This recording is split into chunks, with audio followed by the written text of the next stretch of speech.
This is Take a Cue, Season 4, Episode 5. 1, 2, 3,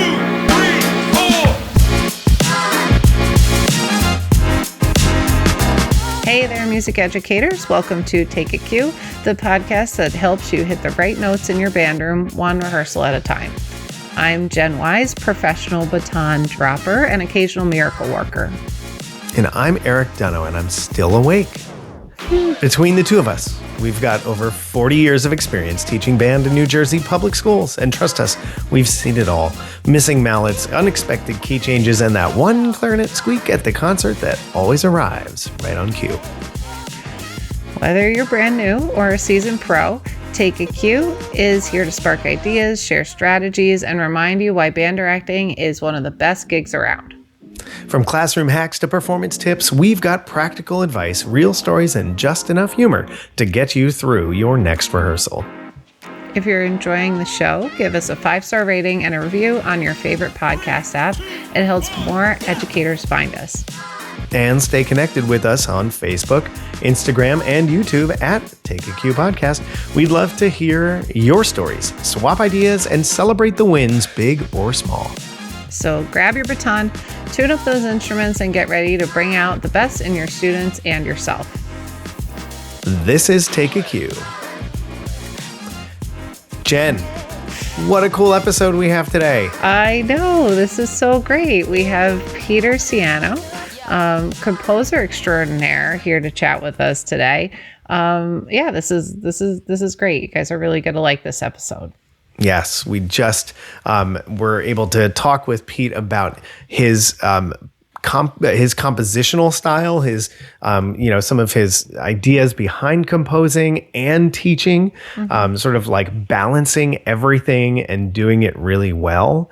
If you haven't heard of Pete or you haven't heard his music in a while, we're also going to have a little listening party. Yay. Yep. We'll get to hear 2 of his charts for jazz band, and one of his concert band, pieces that we just really, really are enjoying. And, not that this is ready to listen because this still hasn't even hit the presses yet, but you're going to get to hear a little bit about his exciting, new commission that he's doing with our department with the Livingston Public School. So, yes. Yeah. Yeah, this is a good fun one. fact, Pete actually drove by my house earlier today. Yep. He lives about, 3 blocks up. Yeah, we have that Morris County connection right here. So yes. It's really cool to have him nearby. He's a good friend of a lot of the directors in the area. So, but the cool thing is that he is known throughout the United States for his composing and arranging, and we're really fortunate that we got a chance to chat with him about his music and about his life and about the new music. Absolutely. So yeah, let's get to it. Let's meet Peter. 3, 2, 1. Here you go. So Pete, thank you so much for joining us tonight. We're really looking forward to chatting about composition, teaching, playing, all the above. Mm-hmm. Welcome. Awesome. Thank you. Thanks for having me. I'm excited to talk about all the above. Pete, this is great. We know you as a North Jersey band director, one of our own, but you have an amazing portfolio of music, with various publishers for so many different levels and different formats for ensembles. But we'd like to just kind of start at the beginning. Where'd you get started? What sparked your interest in what you do and in composing? How'd we get here? Yeah, sure. Well, I guess it's like most of us. I was inspired at a young age growing up and playing music. Kind of found my people once I got into the whole band thing as a young student. And I grew up in South Orange, so I was a product of the South Orange Maplewood schools here in North Jersey, and came back here eventually after venturing out to study, in college and grad school and some things like that. But I went to Columbia High School, which is in Maplewood, and I was a member of the jazz ensembles and marching bands and all that kind of stuff, and also kind of found my way into some other groups outside of school, jazz summer programs and youth orchestras in Essex County, and started taking private lessons and all that kind of stuff. And it was really, a great time as a high school student to be kind of navigating all that. But then kind of uniquely, I didn't know or didn't, I don't know. Looking back, it's funny to look back at yourself at that, kind of when you're forming your whole personality and your life and your interests. But I didn't really I don't think I was a real mature senior in high school when you were supposed to come up with that whole plan about like, what's the next step?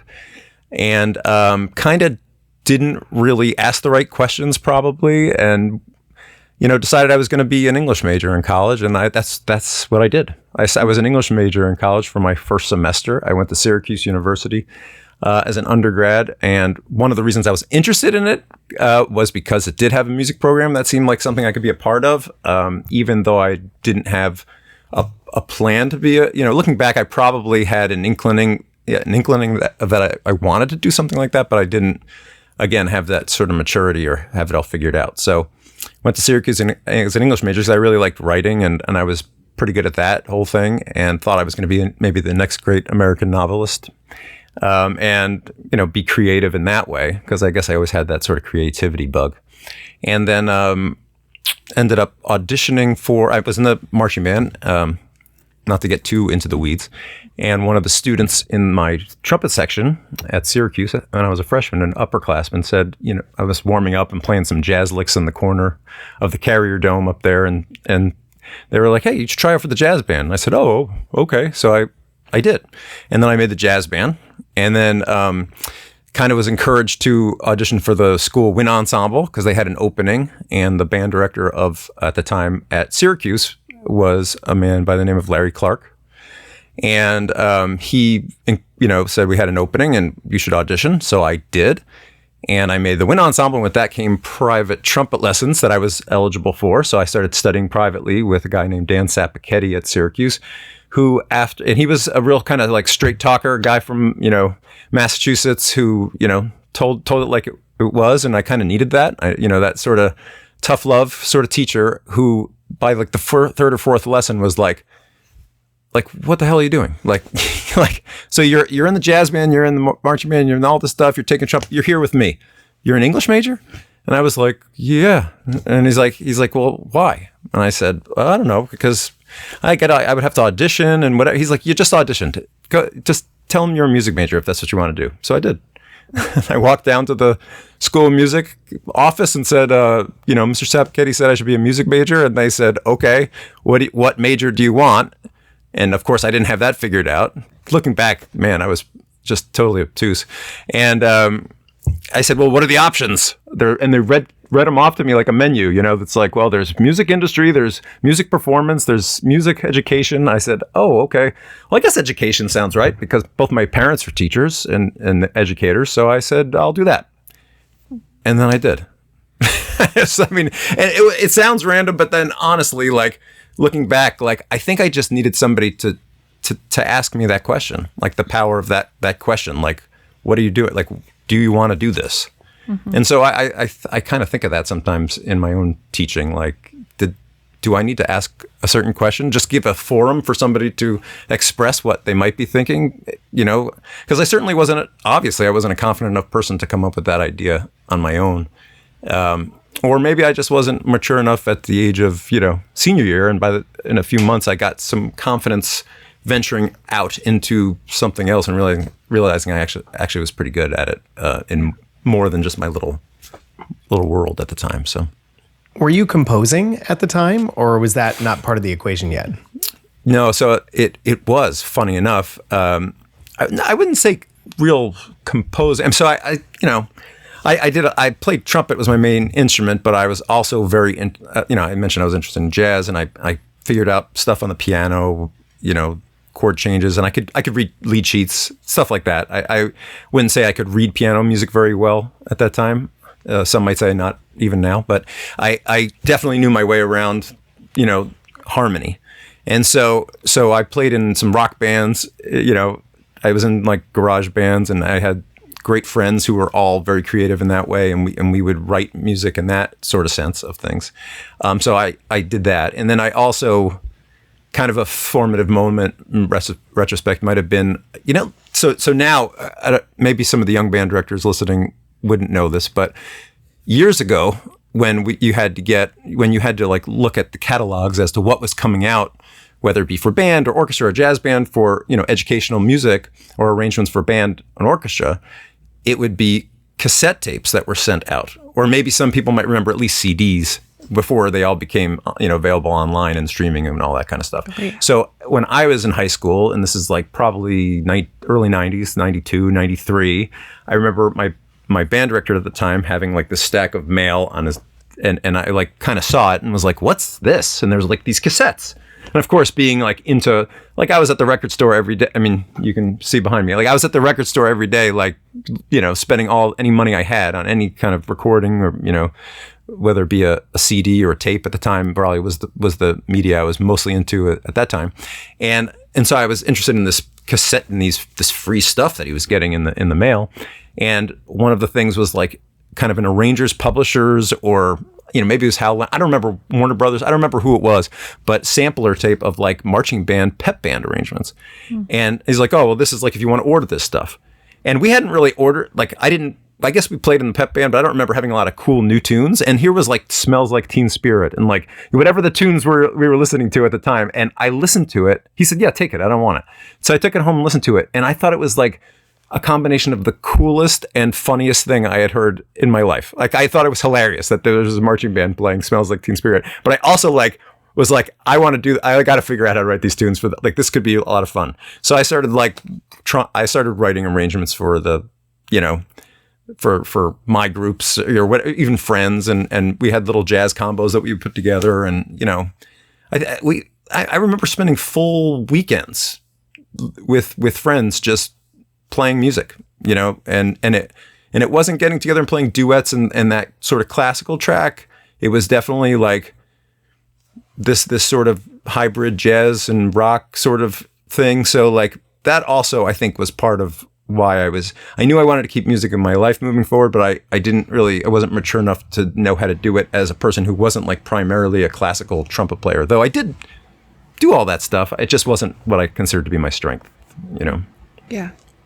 So that was a long-winded answer as to was I composing at the time, but sort of. And then when I got into college and got situated in the music program there, the jazz teacher there was a guy named Joe Raposo, and between him and the inspiration of Larry Clark, who was the band director for my first 2 years at Syracuse, and I saw that world of a person like a band director writing arrangements and having the band play them, and then getting them published and going on. And then Larry left actually after my sophomore year in college and went on to work. I think his first stop was Warner Brothers on his way through Carl Fisher. And then ultimately now he's the president of his own music company, Excelsia, who I write for. And so that inspiration and being able to like write arrangements for those groups, which I did, and I composed some jazz selections specifically that were performed by the group. That was something that I always wanted to keep doing. So when I started teaching, I did a little arranging for my groups, but and then that's what I did my master's in. I was in it's in composition, but it was through the jazz department at NYU. When you were finished at Syracuse, did you go right into teaching, right into band directing and everything? Yeah, I did actually. I was first year teacher right out of college, and didn't start my master's right away. I kind of was interested in I was like all of us, where I was an excited young band director and I wanted to get good at that. And that was my focus. And didn't really write a lot for my students at that time, though. So that might have been actually a little bit of a lull in the creative process. But at some point I realized I was missing it. And then I started to do more of it. And then I pursued, when I did my master's degree, when it was time to do that, I think we all kind of come up with that timeline in our head as when we thought it was a good idea. But I decided to apply around for writing, and I wanted to do jazz specifically. And NYU at the time, there was a teacher there, composition teacher by the name of Jim McNeely, who was the jazz, very well-known jazz composer and artist in residence at the Village Vanguard, the Vanguard Jazz Orchestra at the time. He was kind of their lead writer, and that was my favorite band. It still is my favorite band. So I specifically applied to study with him. That was the we reason. got to work with him at UConn as well. He's fantastic. That's awesome. Yeah. That's awesome. He was a big. Sadly, he just passed away this past year, and that was pretty tragic. But he left us with a lot of great music, and it was even in my short time at NYU, all in all, I probably studied with him over the course of 3.5 years because I went part-time. I was still teaching. I didn't leave teaching. I did it at night. So I'd, jump on the train right after school, go into the city, take my classes, whatever it was, go see the Vanguard band on a Monday night if I was in town, stagger into school the next day. But then ultimately, but actually at the time he was teaching out of his house. He lived in New Jersey, in Montclair. So that made it actually pretty easy. I would just go to his house. We didn't have to meet in the city. So I think he appreciated that was easier for him too. Pete, were you still teaching at the same school you're at now? Yeah. Awesome. I first job right out of the chute there. I came back home to New Jersey because it was free rent, and I lived with the parental units, for the first couple of years while I got my feet under me, and applied all around.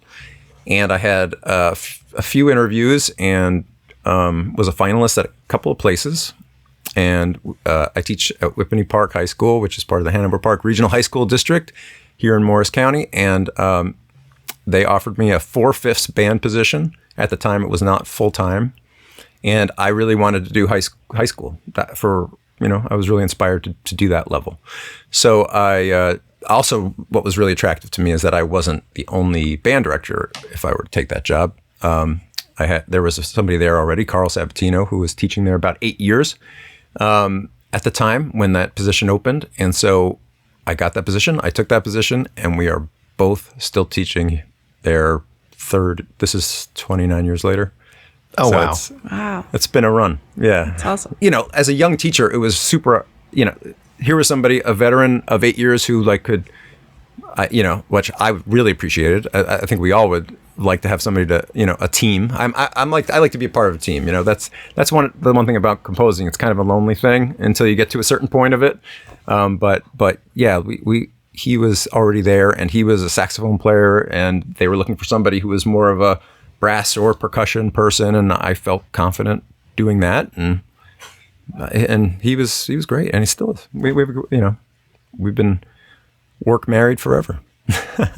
So Pete, talk to me about your philosophy when it comes to writing. I know you write all different types of music, all different styles. What are you trying to capture when you're writing, or what are you trying to get out there? Yeah, it's a good question. It's a great question, actually, because it kind of, it's something I think that's always evolving. And I think that when I first, got into this composition thing, so I mean, early on, I was writing stuff, especially for example, just kind of springboarding off of the conversation about the the master's degree, where I was writing all that jazz, writing specifically jazz for all that. I was writing some just whatever I wanted. I was just writing for a reading band. We got to bring in stuff to a reading band once a week at NYU, and these were great players who could play pretty much anything as long as it was clearly written. So that was a learning process. And so I was just writing anything.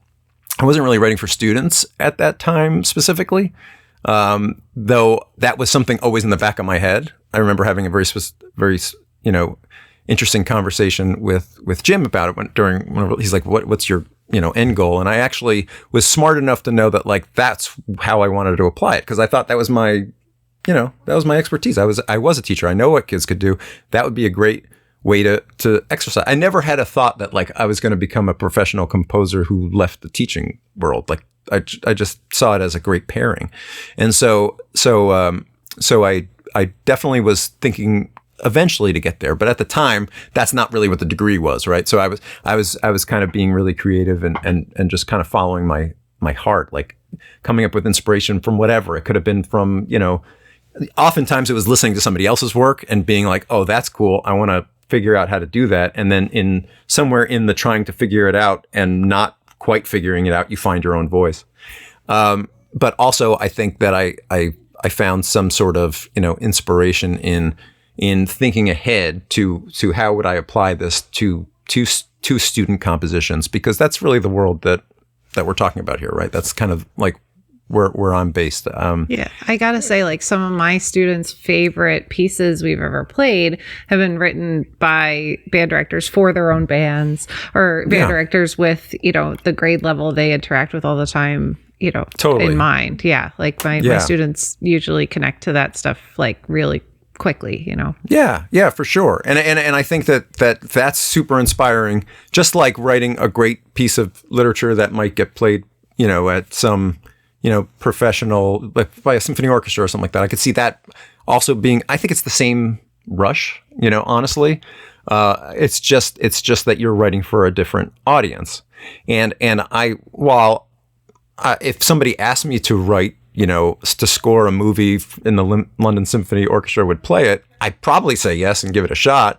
It's not something that I ever that wasn't my end goal. My end goal was really to apply this creativity toward teaching.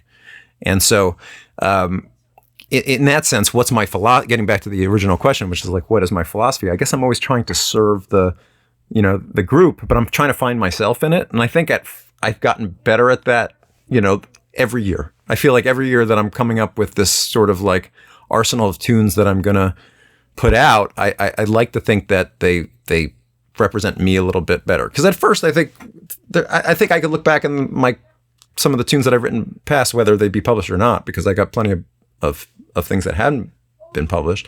I think some of the faults of that stuff is that I didn't really find my own voice in it. I was finding sort of this hybrid of like what I was hearing and what other people found success with. So I was going to try to write something like that, but it wasn't really authentic to me. And I think the tunes that I've gotten the most sort of positive feedback from about is, while they might not be even always the ones that appeal to the majority, they're the ones that I've actually sort of feel like represent who I am a little bit more, kind of have a little bit of a different angle. Because again, it's kind of, we were talking about like kind of my background growing up through all that kind of stuff. I was fairly traditional in terms of like, I grew up in a band program and so on and so forth, but I was interested in a sort of a more extensive approach. It wasn't just band music. So, and I felt like a lot of the listen, I'm not going to write, Gustav Holst, he's done it. Like, I'm not going to write a better first suite. So it's already there. So go play that one. I got to find my own thing. Right. And so it took me a while to figure that out. So my philosophy is, I guess, trying to serve the students, but also trying to find myself in that process, which sometimes is more successful than other times, especially when it's a piece that I'm writing on assignment or something like that. Yeah, and like when you do those, you typically have like the grade level in mind, and you're writing within that parameter, or are you kind of Yeah, exactly. So there's writing for eventual publication. There's writing something for me that I, in the back of my mind, would be for eventual publication, but I haven't really figured out like what grade level it'll be at until I start hashing it out. And then there's writing a commission. It's kind of like the three categories, I guess you could say. And each year, like if I the best is the commissions, because I can really get very direct feedback from the people that are commissioning the piece to be like, okay, what grade level have you been playing, or what can you give me some tunes that were really successful with your group, or what are your stronger sections, or whatever it might be. And then I can sort of try to hit that mark. And that's a fun challenge. It's a very specific challenge. And then you there's find the it writing. Easier to have the guidelines and those parameters ahead of time? Does that actually help focus you on the music, or do you find it restrictive sometimes? Yeah, probably a little bit of both. I think mostly I find it helpful because I can dial it in a little bit for, especially when there's a timeline involved, which most commissions do have a timeline. I kind of don't want to get it wrong the first time. I want it to resonate from the beginning. And I guess we could get into all of that, commissioning process if we need to, in terms of like the steps that get you there. But I think that the process of like writing a piece of music sort of for eventual publication without a group in mind is sometimes a little harder because the way I do it, and I don't know that every composer who's writing for, publishing companies does it the same way I do, but I have my commission pieces that I will eventually, hopefully, get published and submit for, consideration to the publishers that I work with. But there's also me just kind of like knowing that there's, typically publishers are looking at stuff sometime around the spring, really anytime, from, March, April, and around there, they're looking for it. You can send it at any time, but that's usually when they're starting to think about the next catalog. And then I'm thinking I better have some options if I want to have some representation in their catalog. And so I have to think about like what's going to be the most appealing thing for you get to know the publishers and what they might be in the market for, but you also have to have options because a lot of times, they might have a real flood of great grade 3s that year and they don't really need another one. They're kind of set with that. Or maybe they found 3 ones that suit them a little better than the one that you sent. So I try to write something at every grade level every year, at least one of for band and jazz ensemble. Orchestra, I don't always get to it as often, just because the band stuff comes a little faster for me as a band person. Though I've gotten a lot better, I'd like to think, at writing the orchestra stuff. I just tend to still prioritize the band stuff in terms of like my schedule, not in terms of how much effort I put into it. If anything, I probably work harder on the orchestra stuff. But but the band stuff, I try to write something at every grade level, at least have an option, so that if somebody's like, I really need a grade 1, it's like, I got you, I got one for you. And sometimes usually it's a new one, just because I like to do new stuff. But sometimes it's something I look back, I wrote a few years ago, and I was like, oh, this would have been good if I did this. So I do it, and then I keep it as an option for a publisher who might be looking for it. So do any of these, like, the things you've done in the last couple of years, like really stand out to you? Like, oh, this is like really one of my favorite things, or one of the hardest things I put together, or this one just flow, like, or this ensemble really, I really connected with them. Like, what are there any pieces that really stick out for you in the last few years? Yeah, no, that's a great question. And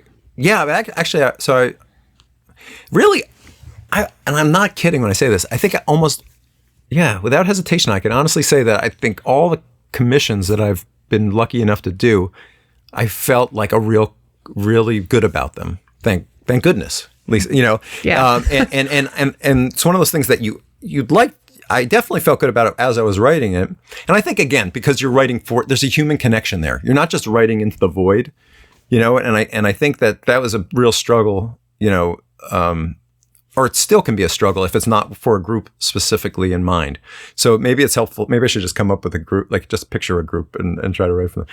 But just sometimes that little spark of, sometimes I get to meet the group before we do it, or at least talk to the band director and get a sense of the group. Or sometimes I know the band director, or I know the group, and I already kind of, go in with a leg up there. And I can say without fail that those are the most special, because you're writing for somebody, and then they're often very, open to it. And you're always worried that did I miss? I hope it works out. And of course, my number one goal is always to make the commissioning group very happy. So I'm going to adjust if I need to, whatever I need to. But oftentimes it's just sort of like, I don't know if it's like, because it's this connection, this human connection, or what, but oftentimes it's very well received on their end too. And maybe I'm bringing something a little special to the table just because I'm picturing a very specific group or a very specific assignment, and that inspires me. So there's that. And then sometimes I've written some pieces that are very special to me for personal reasons as well. And some of those have been published. And like I did a piece, I guess I'm trying to remember how long ago it was now. A few years back. I can't remember what year it was published because it was a different year. I wrote it before COVID hit, but it was released after, for friends who had lost their son to brain cancer. And they're both North Jersey band directors who have now retired from band directing, but and I'm still very friendly with Dave Allenbach and Chrissy Allenbach. And I knew both of them from professional, like we all know each other, the one big happy band family. And whether it be area band or regional auditions, or Chrissy and I worked at the Mount Tabor Band School 100 years ago, together early on. And so we were friendly. And so I just felt very touched and moved, and following their whole story with their son, Henry, who was diagnosed with brain cancer at a young age. He was a young boy. And so I wrote a piece without talking to them about it. It's just, that was what I was inspired by, and I wrote it.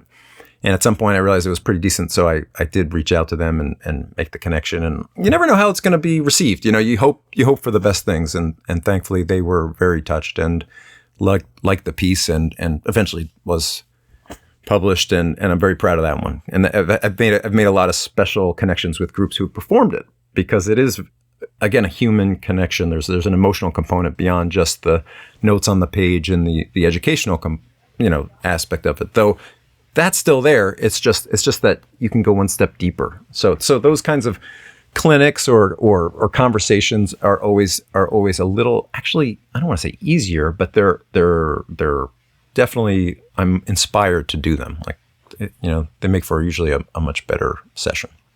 What's the name of the piece, Pete? That piece is called Broken Pieces.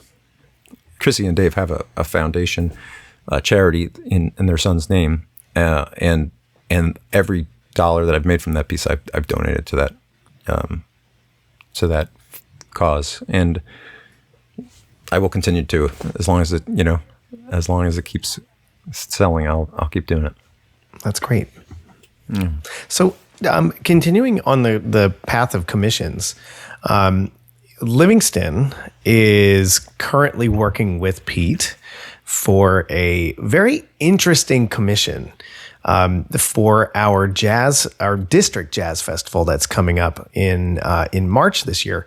The piece is a really interesting idea, because we do, at the end of the jazz festival every year, we have the 6th grade jazz band, the 2 7th and 8th grade jazz bands, and the 2 9 through 12 jazz bands all sort of do a jam session together. And this year, our colleague Jim, who we've talked about on the program before, who kind of like runs the whole thing, set up this awesome opportunity for a commission from Pete, but it's designed to be played by everybody from 6th grade, like the first year jazz kids, all the way through 12th grade.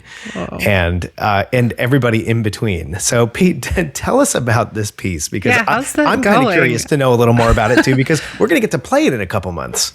Yeah. So Jim brought it up, and it seemed like right up my alley for a lot of reasons. Obviously I like writing jazz music, and I certainly love a commission for a jazz ensemble. But I was also I like a good challenge, I guess. And so when it came up that it would be played by this wide variety, I had some thoughts and in terms of like how to approach that, because obviously you're dealing with some very advanced students. The high school band's really good, and they've got a lot of players, and you don't want to, we probably have all thought about this, even in the small microcosm of our specific ensembles, where you've got some kids who are, you never want to bore the kids who are really advancing quickly, but you don't want to leave some of the other students behind, so you're trying to find that balance. And I know that, post-COVID, that was a real issue for a lot of people, because some kids really developed skills and others didn't develop skills at all. And so I actually have a little experience with this sort of differentiation, because I have a book that's geared toward that exact concept, where you're dealing with different levels of band students. It's like a technique book and a warm-up book for concert groups. And so so we can all play together, but there's 3 different levels of it. So that was in the back of my mind, like, well, I know how to write for different levels of, these groups. But I didn't do it for a jazz ensemble specifically. So the conversation with Jim was kind of like, so how do we want to do, like, because it could get complicated quick, right? You're talking about, if you came up with 4 different levels or 3 different levels of tenor sax parts, that could make for a sloppy saxophone feature or section. So how do you approach that?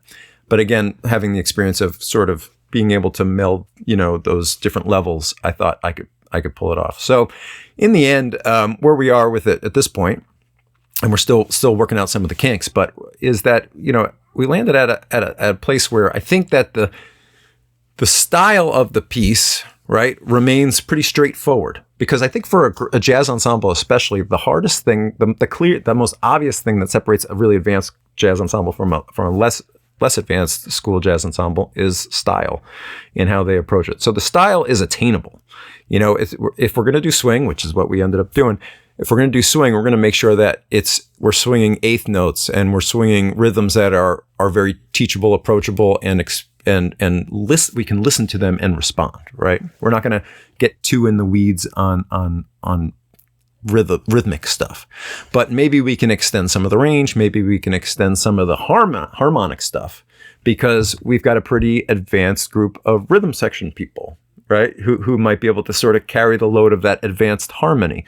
So that's kind of where it landed. The harmonies are unique and interesting and sort of, I'd like to think, not typical of what you would call a young jazz ensemble, but the rhythmic approach, the melodic stuff is playable and makes sense and singable, because if a student really can't sing that jazz lick back to you, they probably can't play it, right? So that was kind of my approach, and as I've said to Jim and throughout the process, is like, I'm going to come up with, ultimately, I think the easiest way to do this for a jazz ensemble, since it's so specific in terms of, like, we got alto 1, we got alto 2, we got tenor 1, we got tenor. We don't want to lose that structure, because kids are used to that and we can still kind of key into that. We're still going to use that voicing, but if we need to then say, okay, well, here's the very singable line. This technique might be a little hard for my 6th grade band.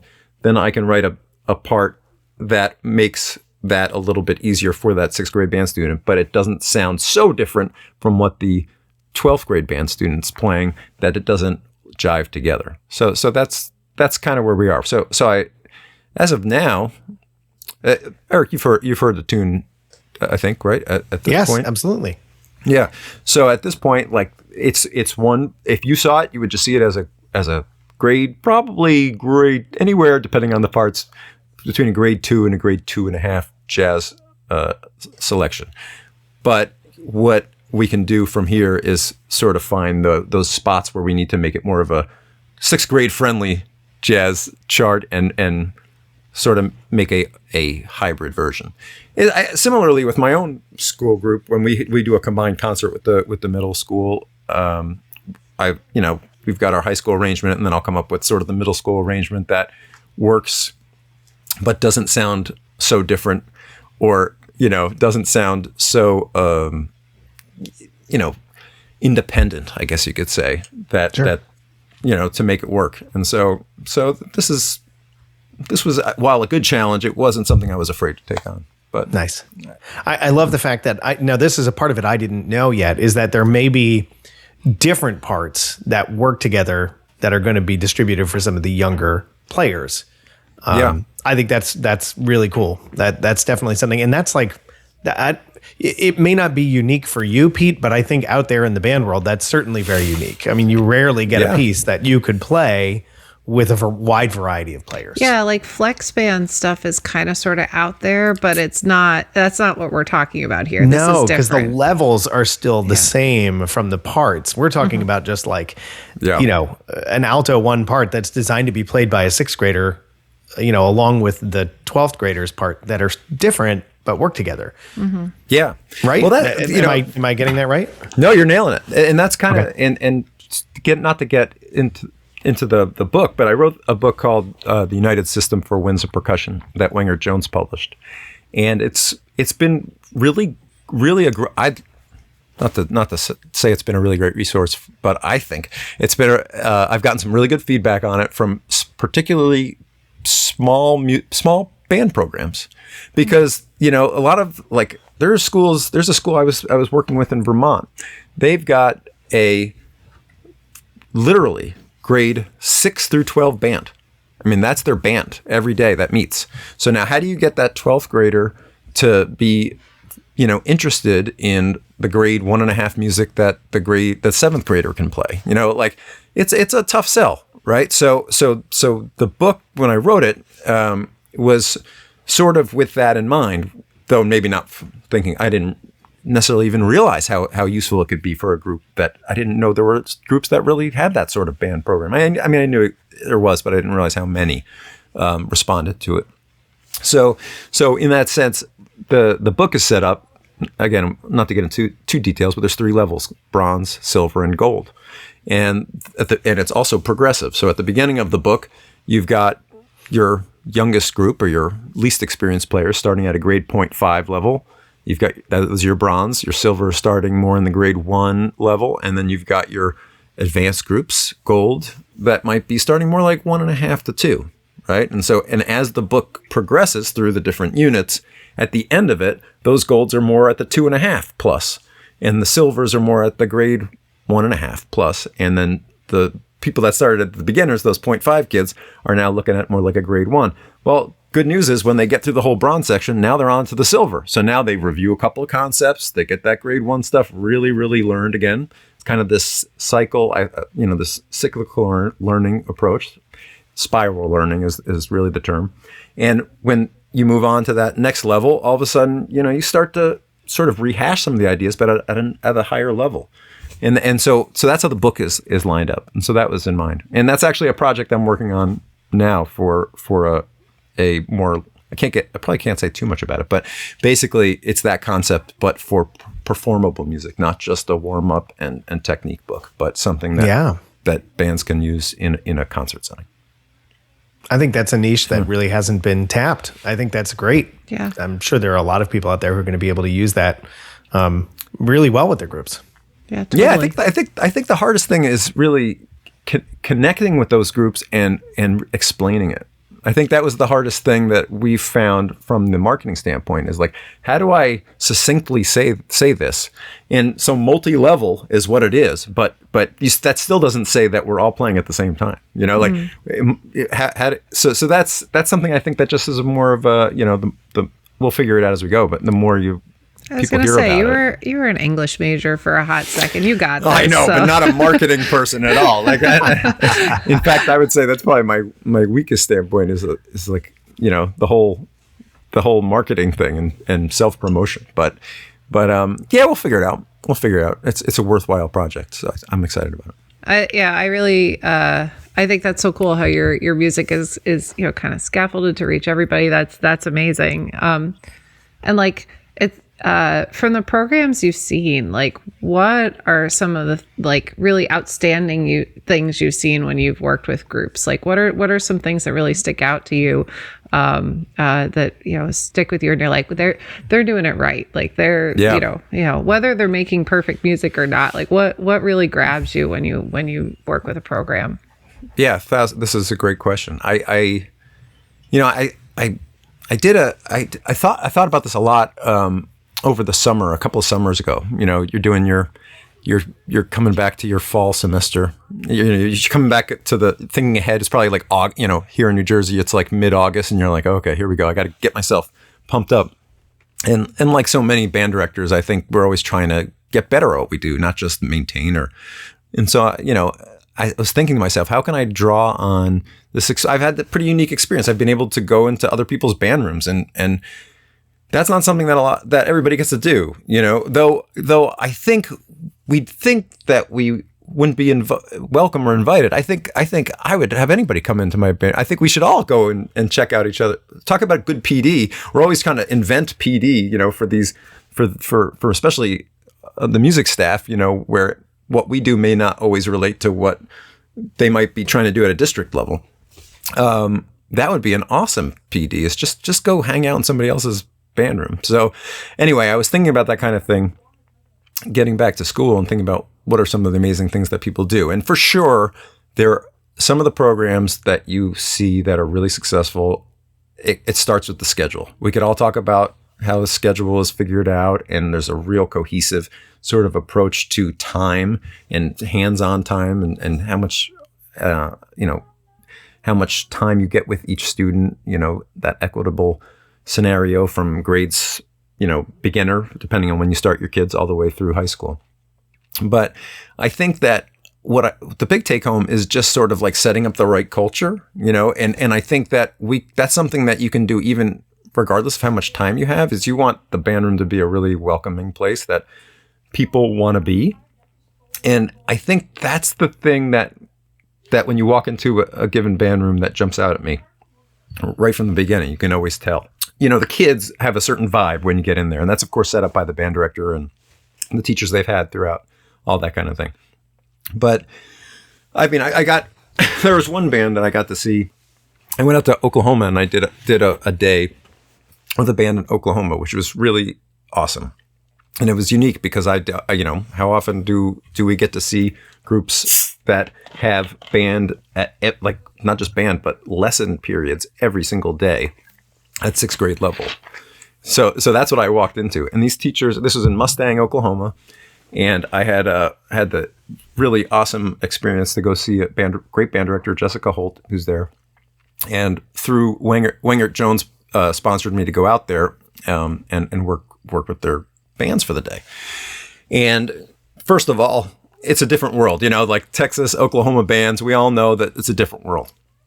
That the students, the band is king there. There's such an emphasis put on the programs and what they're able to do, in terms of financial and all that stuff is great. But again, the time, they get time like every single day with those kids that we might not have, but they're working really hard to make that happen.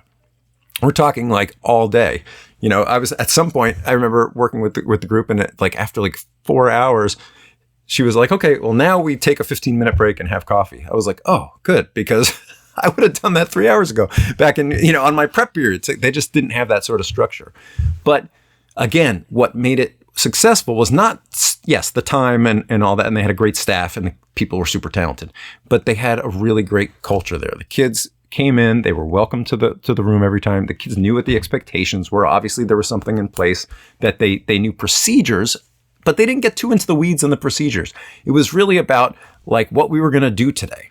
Not what you shouldn't do and not where you should put. Yes, of course, we all have to put our case in the locker and we got to put all that stuff. But it was really all the kids knew what they were expected to do from an actual educational perspective, and I think that was the thing that separated that group. And then when we got to, some of the programs even more locally that I've been able to come and check out, there's a certain culture there because the bands have had a lot of, not necessarily success even, but they've had just a lot of opportunity to do things, student leadership or playing different music, sight reading a lot, just kids were well versed in the world of band. They didn't just see it as a class that they left, like they left a math class. It was a home base where they could have a conversation with their teacher about something that's art. That's something that really is a human thing, and that's an advantage that I think we all need to use.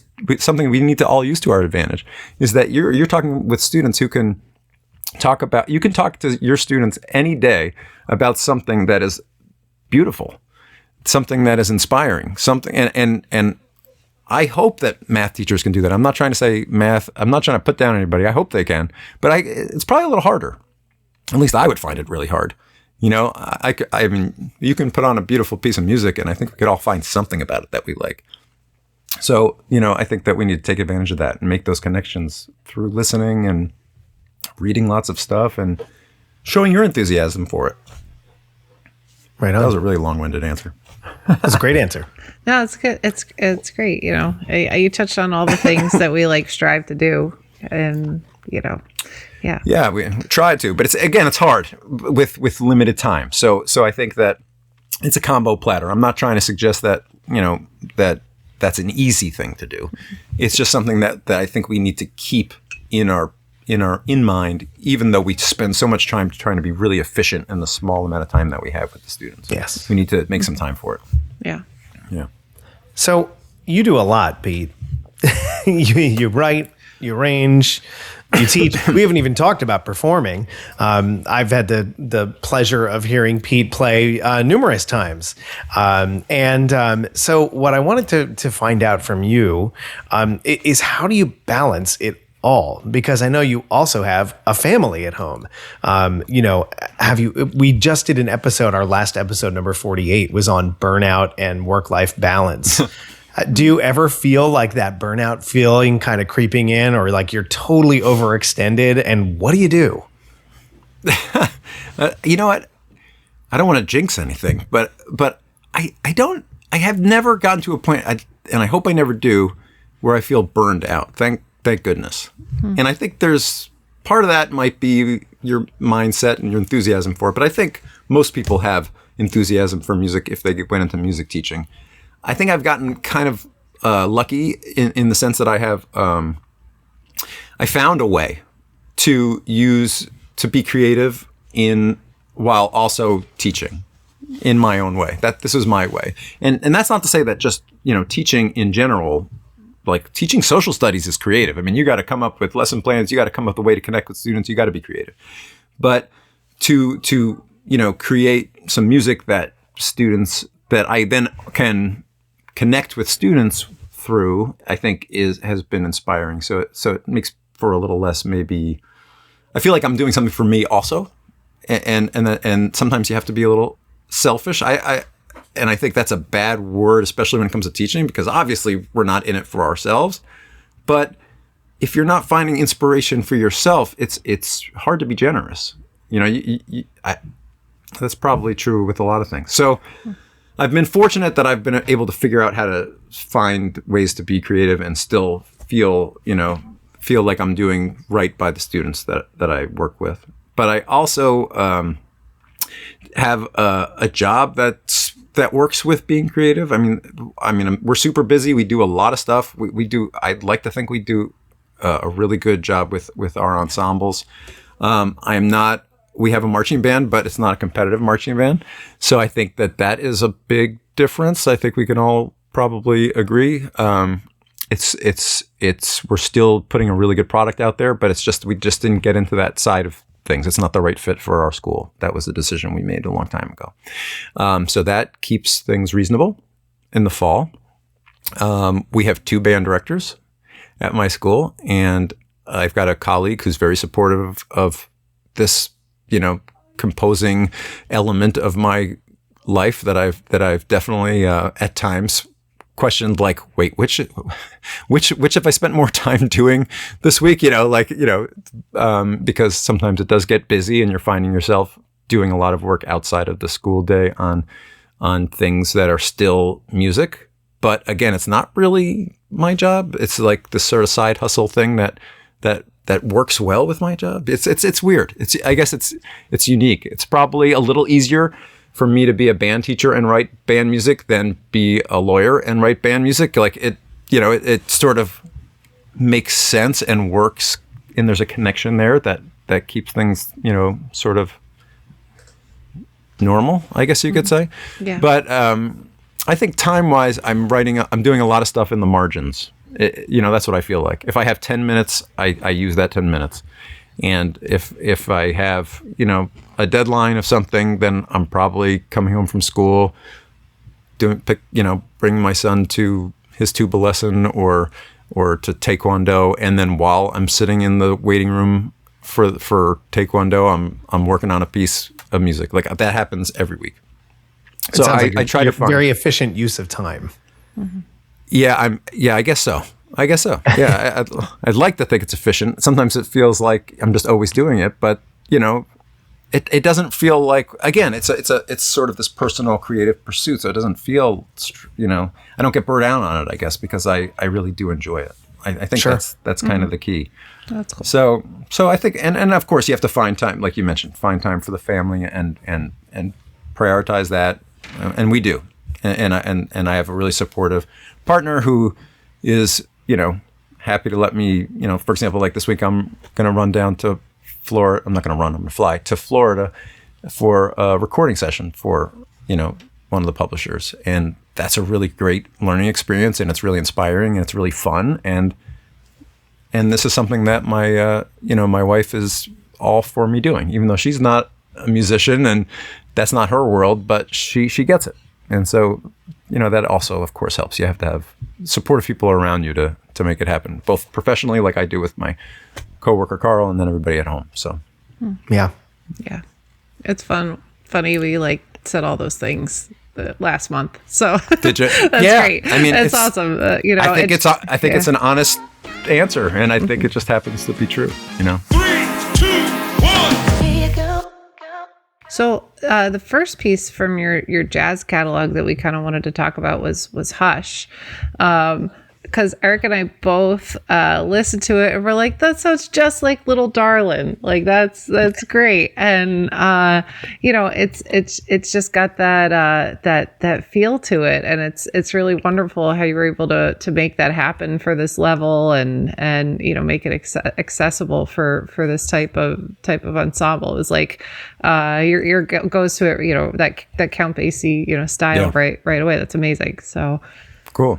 Yeah, that was the whole inspiration, and I think that the fact that so many people have said, "Oh, this kind of reminds me of Little Darlin'," without reading the program notes, which says that it was inspired by. I said the exact same thing to Jen before you came on today. It was like I listened to it and then went, "Oh, that kind of reminds me of Little Darlin'," and then I read the notes. Mm-hmm. Yeah. The goal was to find a way to, because I find that to be like that is Little Darling is without question is probably my favorite teaching piece for jazz ensemble.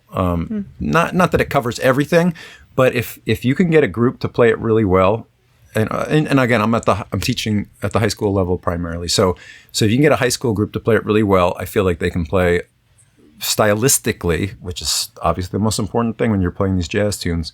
I think they can pull off almost anything. Just keeping the tempo for that tune and swinging it appropriately and finding balance and blend and all that kind of stuff. So I thought if it's such a great, it's probably a little hard range wise, technique wise, style wise for at least for the younger bands that I've worked with. I mean, obviously some advanced younger bands could certainly play Little Darlin' and be successful with it. I was trying to find something that was maybe an entryway at a slightly younger level in terms of range and all that kind of stuff. Yeah, I bet this arrangement still sounds sophisticated. So that's great. Yeah. Well, again, the way that you can pull off that sophistication is often in the harmonic language that you're giving to that you're usually. I lean on the rhythm section a little bit because usually your guitar, especially if you're writing on the voicing for the piano or a guitarist who's, fairly accomplished, they can cover certain harmonic language that a band of, 15 wind players couldn't necessarily easily find that harmonic sound. They need to be a little bit more unified at that younger level. Trombones playing split harmony is not always super easy and all that stuff. So you have to pick your spots. And so that's exactly what we did there with Hush. It's kind of more unison when it needs to move, and we split the harmony only when we can really spend some time finding it and balancing it and blending it. So that's kind of the approach. Yeah. To just speak to the rhythm section for a moment, for our listeners who definitely want to check this out if they've got maybe a little bit of a younger group or maybe a less experienced high school band, I love the piano part. On this one. It is so refreshing that one, it's not all whole notes because that's not really what is expected for kids to play, right? You have the whole notes so you kind of know the voicing, but then you create your own comping rhythms. This gives us some options for the comping rhythms. And I also appreciate the fact that the left hand isn't just doubling the bass the whole time. Yeah. Yeah, actually, I try to stay away from that. I really think that at the grade 1.5 level for the jazz ensembles, I think that the piano player has to leave that bass, that root for the bass player. I think that gives it a much more mature sound, and they need to start doing that sooner rather than later, or they're always going to comp with a heavy-handed left hand. Yeah, and it's just going to get muddy. And the other thing that with that piano thing in terms of the whole notes, which is a great point, is that I think. I don't know this. This is my own, but having done a lot of those charts that have the whole notes, I always then stress to the pianist, okay, you're not going to play whole notes here. You've got Yes. to comp. And so we've got to come up with, I'm not going to write out the rhythms. You've got to feel it. You got to stay out of the, you got to communicate with the guitarist. You got to do all this kind of stuff. So I'd like to think that some of the arrangements with the whole notes are intent, like the composer's trying to suggest that. Sure. But I've realized that not every band director is really comfortable with that. And that's okay, because like that may not have as strong a jazz background as others. So I think that that's something I've done in clinics for sure, is that I'll work on that concept. But I try in my own writing to, there's whole notes, but most of the time I'm trying to give at least a suggested rhythm. And then in the performance notes for the piece, I will say things like, it can open up here. Suggestions include this. Try listening to this tune for inspiration. Because sometimes the kids just have to hear it and not read it. Yeah. But there's other times where you just gotta play. You're putting the music in front of the kids. They just gotta play it. And and sometimes that's all you have time for. Yeah, exactly. If they're not familiar with that style of comping, and their director may not be too comfortable, like you said, it's great to have some some ideas on the page. Yeah, that's the idea. Let's take a listen.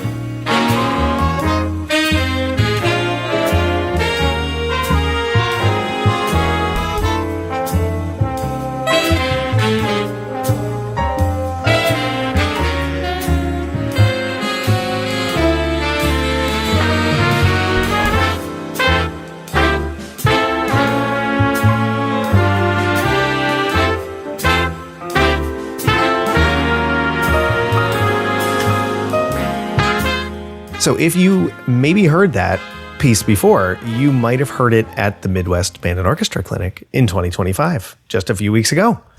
It was premiered there. Mm-hmm. Yeah, it was played by the Lafayette High School Jazz Ensemble from Lexington, Kentucky. Really, really fine group. They did an awesome job. It was a great program. So the next piece that we have here on the list is a tune called EKG. Can you tell us a little bit about that one, Pete? Yeah. So this is one of those, we were talking before about like, sometimes you're inspired by something, and it could be like often, I always say a poem because one of the first pieces I actually ever had published was, there was this line in a poem that stuck with me, and I was like, what would that sound like? I just wanted to figure out a way to write, to do that. But anyway, it could be anything. And so I was having a conversation. So one of my friends in the composing world is Michelle Fernandez, who's just an awesome composer for jazz groups as well as concert groups. And she was doing an all-state group in Idaho, I believe. It was coming up it was a year out, and she asked if I would write something for the group. And I was like, yeah, I was super inspired to do that.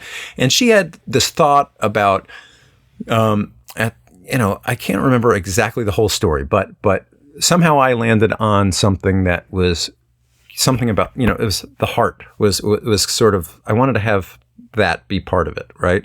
And there was, this sort of thought that like sometimes, you kind of can get, how you get lost in emotion, and not to get too into the whole thing. I was sort of inspired by an EKG machine, which is the ultimate, I guess you could say, measure of heart, right? I mean, that was kind of like where I landed. I was trying to figure out a way to, I was wrestling with that idea. And so the EKG machine was always fascinating to me because it's basically a metronome, like at least if you're healthy, it's a metronome. And so I thought that might be cool. I was like, how can I work that into the piece? So anyway, long story short, that the piece ended up evolving, and I'll talk about the piece in a second, but then Michelle really liked it, and then was like, I already have a ballad. Can can you write a blues? So I wrote something else for her. But still, I told her she was the inspiration for the piece. So so it starts with sort of like I had the saxophone alto actually sound like an EKG machine, like that boop, boop, boop, boop. I said, let's just start there. And then I sort of like eventually found this interesting sort of like voicing with a ninth in it, that it was kind of this open, it's really more of it was unique. It was something that I kind of heard, like I could imagine like the WDR big band or the Bob Mintzer big band. I was kind of inspired by the voicings that they use in those groups.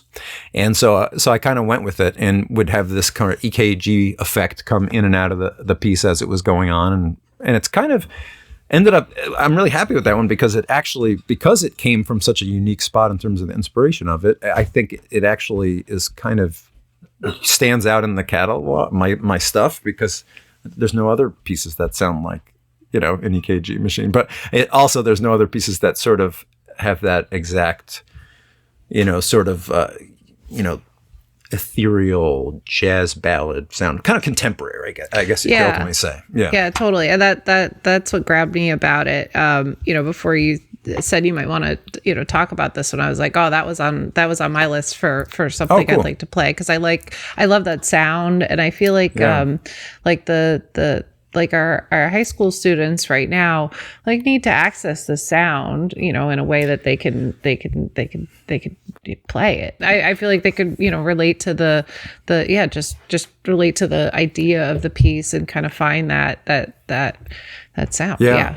Well, it was kind of I guess it was kind of bold in the sense that like the reality is that, and this is, I'm sure anybody would tell you this, like you're writing stuff and you're halfway through it and you go like, I don't know if this is publishable.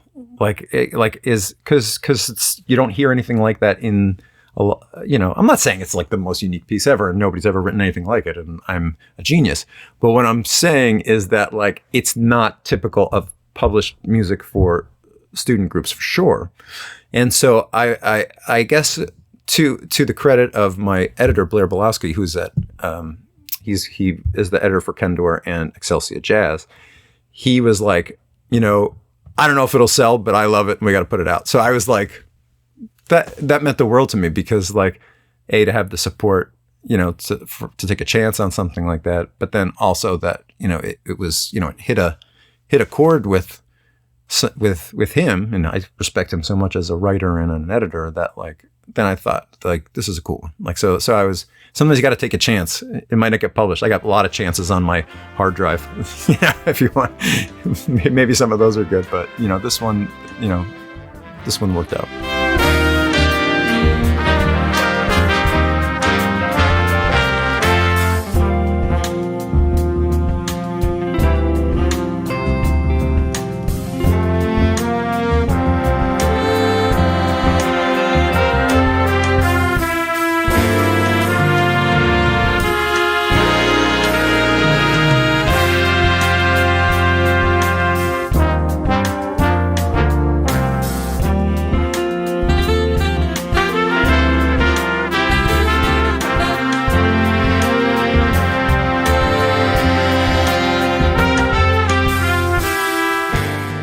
So the other piece we kind of wanted to take a peek at today was Quite the Kerfuffle.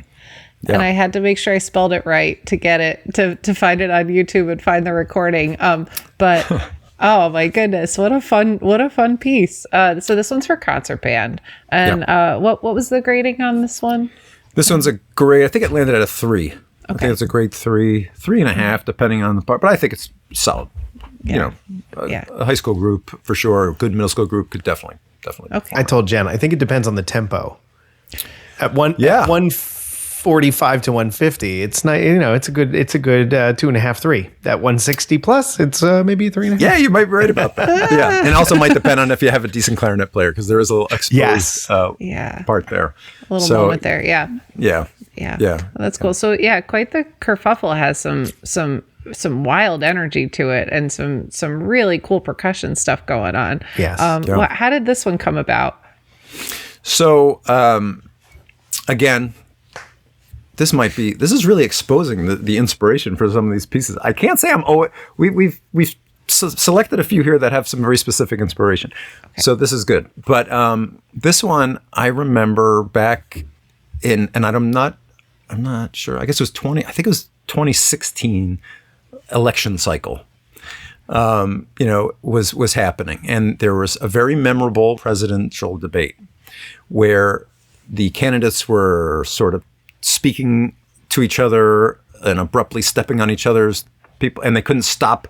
It was definitely an argument and not so much a debate, and again, sort of just a lot of yelling and I thought to myself, how could this be a band piece? I mean, why? I hate to say that. I might think that all the time. Like, you at the vending machine. How could this be a band piece? But sometimes that works out.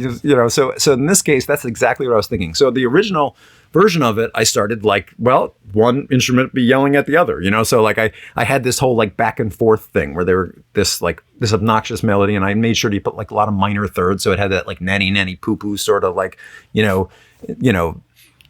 vibe, and so it started, and I said, this is just going to be a circus, and then I went, oh, that's a good idea. So at some point it kind of goes into this sort of like oompa circusy sort of thing. It's just supposed to be a real parody, almost like a political cartoon. It doesn't come up on any one side of the political agenda, but it certainly is suggesting that this has gotten out of control, right?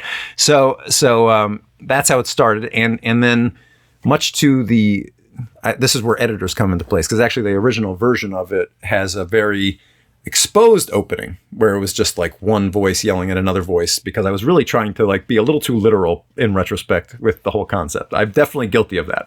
Like have a hard time like getting away from my original very literal idea.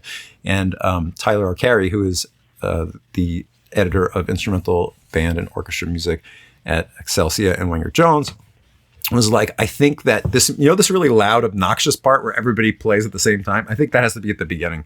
I think everybody has to hear that right away so they get the sense of it. And that is 100% what I should have done. And that's what I did. So I moved that over and thing. So there's still the back and forth nanny nanny poo poo thing, but it kind of happens along the journey of this sort of wild ride, I guess you could say. Yeah. I listened to it, and what I really noticed, what stuck out to me, was the harmonic language is a bit different than a lot of other pieces that you'll find at this level, like kind of in a more advanced middle school or more entry high school, at least around here. I really appreciated the fact that it wasn't just your usual major or minor. Like it really, It really does, get outside of that a bit, and I think that's refreshing. Oh, good. Yeah, I mean, I'm probably guilty of doing that more often than I should. But again, I always go back to that, coming full circle here. We were talking about it earlier at the beginning of the whole, podcast, is that like, Holst already wrote the first suite. So I'm doing something different. And that speaks to sort of my, interests or where I lean. I like to bring that in. And if I think about it also from the band director, like would I program this piece of music? Well, I'm going to program it because it's the different piece of, like, I'm going to find use in this because it stands out in the program, or it's something I don't already have in the program. So I'm always looking to do that. And sometimes it's more successful than others, but I'd like to think it's kind of given me my own sort of sound. Yeah. There's a percussion break in the middle of it too. I do that. I try to do that actually a lot. I don't always get away with it. Sometimes it's not appreciated because, again, now if you're a group that doesn't really want the percussion break, you might not choose that one. Sure. But yeah, I definitely, it fits the mood for this one, but I definitely like to give the percussionists something to do, because in my experience, I have too many of them doing nothing. I was actually going to say I really want to program this piece, and I appreciate the extra percussion line. But in my band of 84, I've got 16 this year. Can you write a couple more lines that we can just throw in there? I think this is a you problem, Erik. I would say that you could probably double almost any of those, and if the band plays loud enough, it'll be fine. Yes. We double everything in our band. Yeah, that's good. for sure. Yeah. I mean, we all do, and I think that this, at least the mood of this one, doesn't make that sound wrong. So let's take a listen to Quite a Kerfuffle.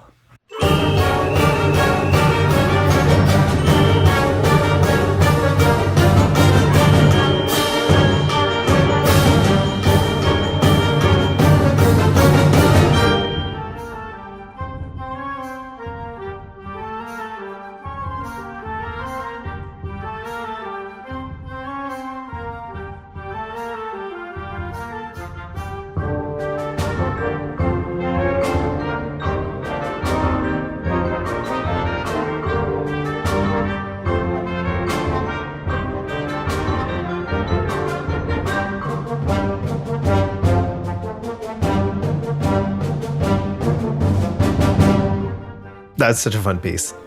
Yeah, thanks. I really am seriously gonna ask Mike if he can order that for me. So Pete, what's next? What's on your plate coming up besides our multi-level Livingston commission? What's next for you? So I've got 2 commissions going up this spring, I guess you could say. I've got Livingston, which I'm looking forward to for sure. And then I'm heading out for the first time. I haven't been, but I'm heading out to TMEA this year. So I'm going down to San Antonio. Cool. Because I was commissioned by a middle school jazz ensemble there to do a piece for them that they're going to premiere for their performance. So that's really exciting. Friend of mine, William Owens, great composer for concert band, kind of made the connection for me. He recommended me, which I was very grateful for, and been working with David Ramirez, who's a fantastic young jazz ensemble director down there in Brownsville, Texas, at Stillman Middle School, and they're going to be debuting Groovezilla, which is going to be I think a pretty hot chart. So that one is actually going to, and it's going to that they're going to premiere it, and then the tune's going to be released in the spring. It does part of the Excelsior Jazz catalog, so that'll be fun. So that's on the docket. Excellent. The Livingston project, the book project, and just I actually have a lot of music coming out next year, as it turns out. So I'm excited about that. Yeah, so I'm going, like I mentioned before, I'll be going down to one of the recording sessions. This is the time of year where the recording sessions are starting to happen, so you get to hear the music sort of come to life, so they're ready for the spring release. So I'm really excited about this cycle. It's going to be really cool. Yeah, it's so great. And we can find most of your music on Excelsior, right? Excelsior. I'm published with a lot of publishers over the years, just to that's a whole nother story that I'm happy to share another time. But primarily at this point, I'm with Excelsior, Wingert Jones, and Robert W. Smith Music Company. So most of the stuff, and Kendor, which is also part of that Excelsior family. Nice. Yeah. And I know also I get to hear Pete usually on Easter. I'm hoping I get to hear you again this year. I will be at Grace Church in Madison. Awesome. Once again. Yeah, for sure. Wouldn't miss it. Awesome. Fabulous. Well, Pete, this was a fantastic conversation. Yeah. Cool. Thank you so much for taking the time to talk with us today. And I hope, a lot of our listeners, if they either don't know your music or haven't, listened to some of the new ones lately, I hope this, piques their interest and gets them to go to those sites and check out your stuff. Yeah. Thanks for being with us. Well, thank you. You guys do a great job. I enjoy listening to the pod, and I really, really appreciate you having me on. And to our listeners, thank you for tuning in to Take a Cue. We hope today's episode gave you a few ideas and maybe even a few laughs along the way, and some things to take back to your band room. If you liked what you heard, hit subscribe so you never miss an episode. And while you're there, leave us a 5-star rating and review. It helps other music educators find the show and join our growing community. And if you know a colleague who'd love this podcast, share it with them. The more the merrier, especially when it comes to talking shop about band and new compositions. And don't forget to follow us on Facebook, Instagram, and YouTube at Take a Cue Podcast. We post extra content, behind the scenes fun, and maybe the occasional rehearsal blooper. Got an idea for an episode or a topic you'd like us to tackle? Reach out. We'd love to hear from you. All right, friends, until next time, get out there and make great music. And remember, every great performance starts with how you take a cue. Thanks again, Pete. Yeah, thank you. Thanks, guys. Thank you.